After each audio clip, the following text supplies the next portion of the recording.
afternoon. Today we will going to learn something about types of imagery. But before anything else, let us first define what is imagery. Imagery. Imagery is visual symbolism or figurative language that evokes a mental image or other kinds of sense impressions, especially in a literary work. So, the imagery is usually used in poetry, novels, and other writings that uses vivid description that appeals to the reader's senses. Meaning, through language, imagery does not only paint a picture but aims to portray sensational and emotional experience within the text as well. Now, let us proceed to its types. We have here 7 types of imagery, and the first one is the visual imagery. So the visual imagery appeals to the sense of sight and plays the largest role in imagery in literature. It describes what a scene or character looks like. So here we are describing something in order for the readers to actually visualize the entire scene.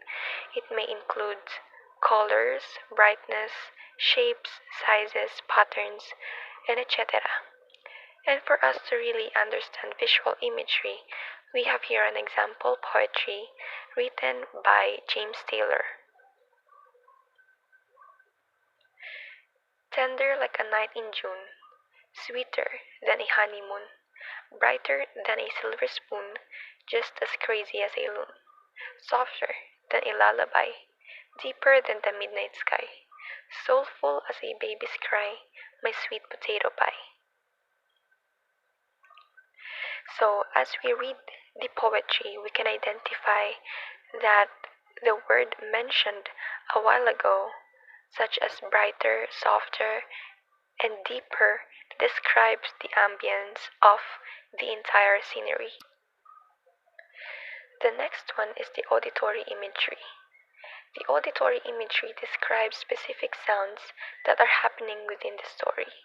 This can be something like the rooster crowed at early dawn, a sign that it was the time to start the day. Auditory imagery could also appear in the form of onomatopoeia.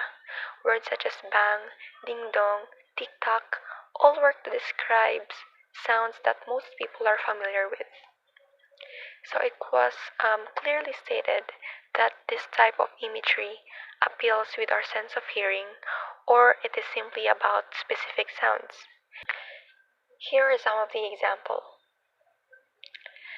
Among the river sallows borne aloft, or sinking as the mild wind lives or dies, and full-grown lambs loud bleat from hilly bourne, hedge crickets sing and now with treble soft, the red-breast whistles from a garden croft, and gathering swallows twitter inside the skies. Lambs loud bleat, hedge crickets sing, red-breast whistles, and gathering swallows twitter are some words or phrases that describe sounds in the poetry. The third one is the olfactory imagery. So the olfactory imagery describes a particular scent, describing the scent of a particular food, which can also help readers imagine how the food tastes. So for this type of imagery, here is the example written by H.W. Longfellow. They silently inhale the clover-scented gale, and the vapors that arise from the well-watered and smoking oil. So in this poetry, the writer used a olfactory imagery or sense of smell by means of phrases such as clover-scented and well-watered smoking oil to paint a clear picture in the reader's mind about the smells after rainfall. So the next one is the gustatory imagery. So the gustatory imagery pertains to the sense of taste. Let's say a fictional Jason is about to bite into a delicious cupcake smothered in chocolate frosting. Here are some of the example sentences. The familiar comforting warmth of the chicken noodle soup with the moist chicken and soft carrots instantly made Mike feel much better. Next, the pumpkin pie had a gross, mushy, mealy taste with no hint of sweetness as the mother forgot to put sugar into the pie. And the last example is the lobster was melt in your mouth, soft, and had the perfect taste of delicate, buttery lobster meat. Then the fifth one is the tactile imagery. So the tactile imagery appeals to the sense of touch. Anything you can touch can be described through imagery.